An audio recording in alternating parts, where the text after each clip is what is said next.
அனைவருக்கும் வணக்கம். நமக்குள்ள பல கேள்வி வருங்க. இப்போ ஈரான் அணு ஆயுதம் நியூக்ளியர் வெப்பன் உருவாக்குறது மட்டும்தான். உருவாக்குனா என்ன? இப்போ அமெரிக்காவில் ஏற்கனவே நியூக்ளியர் வெப்பன்ஸ் இருக்குது. இஸ்ரேலையும் ஏற்கனவே அணு ஆயுதங்கள் நியூக்ளியர் வெப்பன்ஸ் இருக்குது. அப்புறம் ஈரான் மட்டும் உருவாக்கக்கூடாது? ஏன் தடுக்கிறாங்க? இதுக்கு பின்னாடி என்ன இருக்குது அப்படிங்கிற கேள்வி எல்லாத்துக்கிட்டையும் இருக்கும்.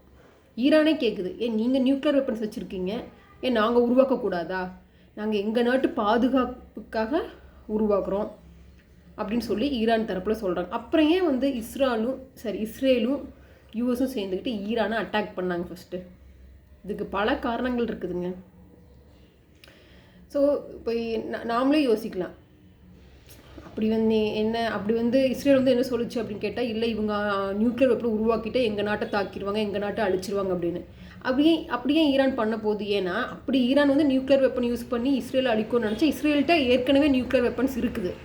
ஸோ அதோட நாட்டை பாதுகாப்பிற்காக கூட உருவாக்கலாம் அல்லவா? அப்புறம் ஏன் இவ்வளோ வெறிகுண்டு யூஎஸும் இஸ்ரேலும் ஈரான் அணு ஆயுதம் உற்பத்தி பண்ணவே கூடாது அப்படின்னு நினைக்கிறாங்க? அதுக்கு பின்னணி என்னென்னு பார்க்கலாமாங்க.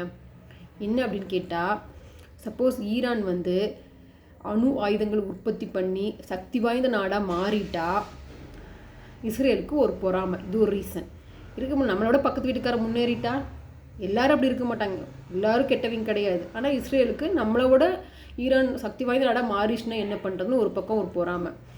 அமெரிக்காவுக்கு யூஎஸ்க்கு என்ன அப்படின்னா, அதாவது நம்ம கட்டுப்பாட்டில் எல்லாம் இருக்கணும் அப்படின்னு நினைப்பாங்க.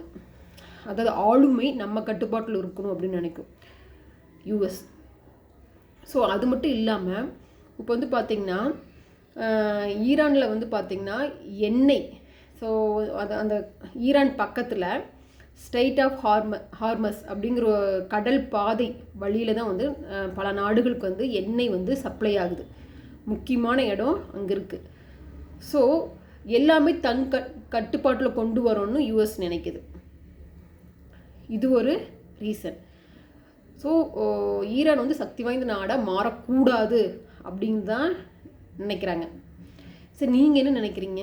சரி, ஆனால் யூஎஸ் தரப்பில் என்ன சொல்கிறாங்க அப்படின்னு கேட்டால், இல்லை ஈரான் இந்த மாதிரி நியூக்ளியர் வெப்பன்ஸ் உருவாக்கிட்டாங்க அப்படின்னா மற்ற நாடும் ஈரான் உருவாக்கிடுச்சு நாங்களும் உருவாக்குறோம் கேட்டால் எங்கள் நாட்டு பாதுகாப்புக்காகன்னு சொல்லிட்டு எல்லா நாடுகளும் இந்த மாதிரி உருவாக்க ஆரம்பிச்சிட்டாங்க அப்படின்னா மக்களுக்கு பாதுகாப்பு இல்லை. நியூக்ளியர் வெப்பன்ஸ் எல்லாரும் உருவாக்கிட்டாங்க அப்படின்னா சின்ன சின்ன பிரச்சனை கூட யூஸ் பண்ண ஆரம்பிச்சிருவாங்க. ஸோ மக்களுக்கு பாதுகாப்பு இல்லை, அதனால தான் நாங்கள் தடுக்கிறோம் அப்படின்னு யூஎஸ் தரப்பில் சொல்கிறாங்க. ஆனால் எது உண்மை எது பொய் அப்படின்னு யாருக்கும் தெரியாது. ஆனால் இதில் பாதிக்கப்படுறது நம்ம மக்கள் தானே. நம்ம மக்கள் என்ன, எல்லா மக்களும் ஒன்று தாங்க. இந்தியர்களாக இருந்தாலும் சரி, உலக மக்களாக இருந்தாலும் சரி, எல்லாமே உயிர் தானே. எதுக்கு இவ்வளோ சண்டை, வன்மம், போட்டி, பொறாமல்? வாழ போகிறது ஒரு 70 வருஷம் வாழுமா? அதுக்குள்ளே எத்தனை நோய் நொடி, ஈஸியாக குண்டை தூக்கி போட்டு போயிடுறாங்க. எத்தனை மக்கள் சாகிறாங்க. இப்போ இஸ்ரேலும் யூஎஸ் 2 நாடு சேர்ந்துக்கிட்டு ஒரு நாட்டை அட்டாக் பண்ணுது. சரி, அட்லீஸ்ட் ஈரானாச்சு ஒரு ஈரான் இஸ்ரேலில் சேர்ந்து ஒரு சுமூகமாக போயிட்டாங்கன்னா பரவாயில்ல. நீயா நானான்னு ஈகோ அதிகமாக மக்கள் தானே சாகிறாங்க. இப்போ பார்த்திங்கன்னா ஸ்ட்ரெய்ட் ஆஃப் ஹார்மஸ் அதை நாங்கள் மூட போகிறோம் அப்படின்னு ஈரான் சொல்லியிருக்குது. ஸோ அப்படின்னா பல நாடுகளுக்கு எண்ணெய் சப்ளை ஈஸியாக போய் சேராது. ஸோ எண்ணெய் விலை அதிகமாக போகிறதுக்கு வாய்ப்பு இருக்குது. சர்வதேச பொருளாதாரம் பாதிக்கப்படுறதுக்கு வாய்ப்பு இருக்குது.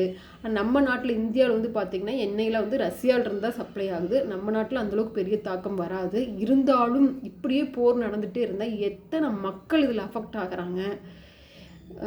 நீங்கள் என்ன நினைக்கிறீங்க? உங்களுக்கு என்ன தோணுது? ஸோ இந்த போருக்கு யார் காரணம்? யார் மேலே? ஈரான் மேலே தப்பா, இல்லை யூஎஸ் மேலேயும் இஸ்ரேல் மேலேயும் தப்பா? ஈரான் அணு ஆயுதங்கள் உற்பத்தி பண்ணது கரெக்டாக இல்லையா? இஸ்ரேலும் யூஎஸும் ஏன் இப்படி பொறாமப்படுறாங்க? சரி, யூஎஸ் சொன்ன காரணம் கரெக்டாக? உங்களுக்கு என்னென்ன தோணுது அப்படிங்கிறது தயவுசெய்து கமெண்ட் பண்ணுங்கள். ஸோ அட்லீஸ்ட் நம்ம உலகத்தை பற்றி கொஞ்சமாக தெரிஞ்சு வச்சுக்கணும்ல. நாம் உண்டு நம்ம வேலை உண்டுன்ட்டு இருந்தோம்னா நாளைக்கு நமக்கு கூட இந்த மாதிரி நடக்கிறதுக்கு வாய்ப்பு இருக்குது. ஸோ நம்ம அட்லீஸ்ட் தெரிஞ்சு வச்சுக்கலாமே.